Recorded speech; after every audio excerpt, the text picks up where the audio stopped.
All right, a surprise here as not a surprise in the sense of I did not expect Jackson Powers Johnson to fall this far. In fact, the Raiders, they got my number 9 overall prospect at 13 with Brock Bowers, and some people had Brock Bowers even higher than 9, and then they got my number 17 prospect here in the second round with Jackson Powers Johnson, and not that high in the second round either.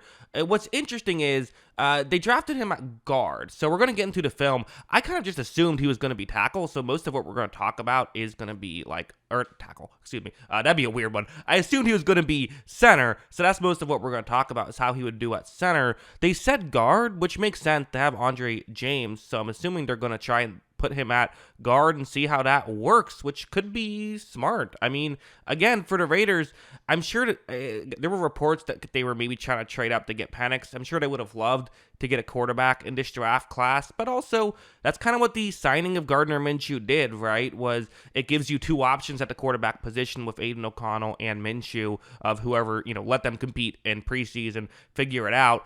You didn't have to go quarterback the way some other teams did. Granted, neither did Atlanta, and they still went quarterback, so who knows? But, at least since they weren't able to get a quarterback, they're able to end up having a pretty good draft because of it. And I think at a certain point they said, let's just get some good players. And Jackson Powers Johnson, again, what will he do at guard is kind of the interesting question. But you know what? It kind of reminds me of the old story from back in the day of when, Michael Jordan was supposed to go, people were wondering, is he going to go? When's he going to go in the draft? He ended up going third. The team that was drafted second, the Trailblazers, they were calling Bobby Knight. The GM was calling him to talk about the decision, and Bobby Knight was like, you got to draft Michael Jordan. He's going to be great. And the GM of the Trailblazers was like, well, we need a center. And Bobby Knight said, draft Michael Jordan and play him at center. Well, I'm not saying Jackson Powers Johnson is going to be Michael Jordan, but sometimes just draft Jackson Powers Johnson and play him at guard. That's what they're going to do here. It should be interesting. So yeah, let's get into the film and talk about what I like so much about Powers Johnson. Again, it's going to be a lot of we talk about what he could bring to the center position, but some of the stuff will carry over to guard as well, of course.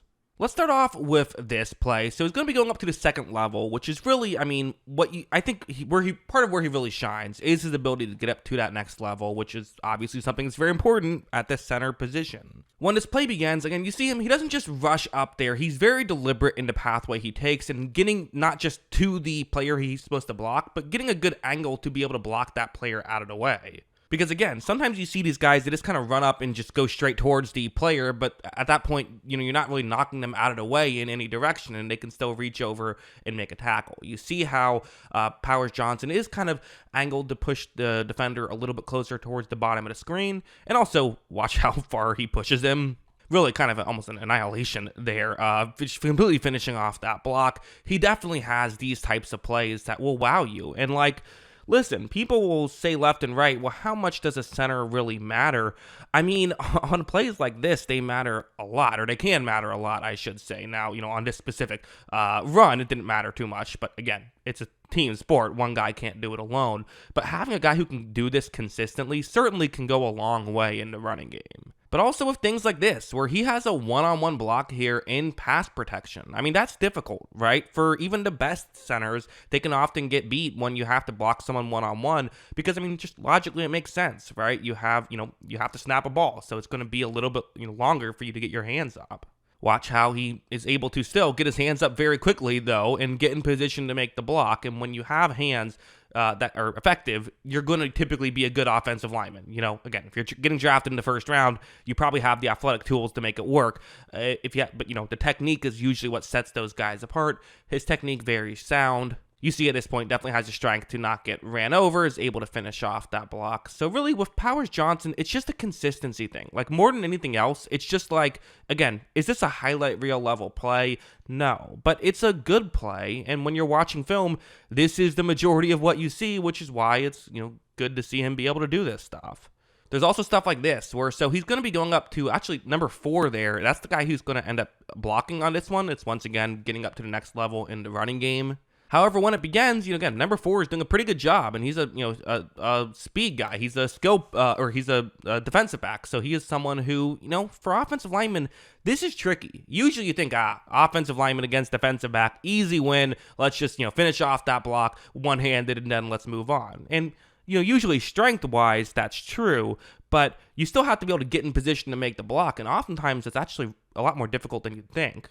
However, he has the speed to get up there. He can make those plays work. And in the running game, that there's so much value in that. There really is. But again, kind of going back, I feel like I'm bouncing back and forth. Maybe could have organized these clips a little bit better, but I'm doing what I can here. Going back to this play, you do see him do a really good job in pass protection as well of being able to win one-on-ones, which is just very difficult. This time, unlike that last time, I feel like the defensive lineman did got a lot quicker towards Powers Johnson. Earlier, Powers Johnson kind of had a second to really get his hands where he wanted to be. This time, he did not have that. Still gets his hands where he wants to be, but now's the other issue of, you got a big defensive lineman trying to run you over. Does he have the strength to be able to pull this off? Well, the answer is going to be yes. Watch him be able to really, kind of feels like the defensive lineman basically just stopped for a while there. The reality is for Powers Johnson, people just don't really value centers that highly, which I disagree with. I ran some studies on which offensive linemen matter more, and basically everything I've seen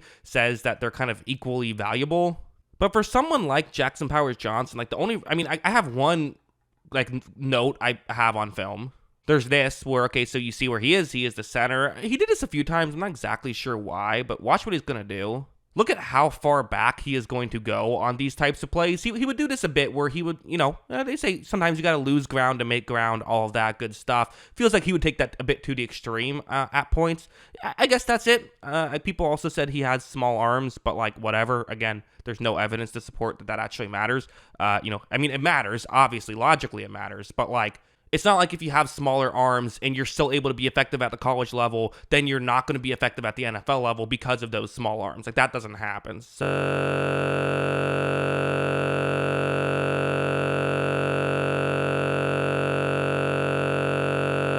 is he's a center, but again, centers are people too. Centers matter. Centers are really valuable offensive linemen, and I can't think of a dominant offensive line that doesn't have a great center. So definitely, good player. That's what I think about Jackson Powers Johnson. What do you think? Let me know in the comments below.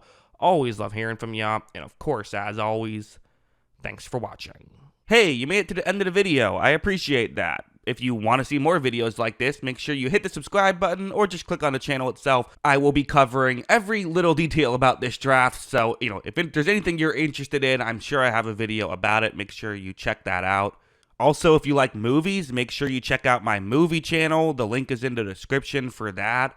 Have a lot of fun stuff on there, some movie reviews, some tier lists, stuff like that. And also, if you want to just hear more of my general thoughts, follow me on Twitter or X, whatever the hell you want to call it.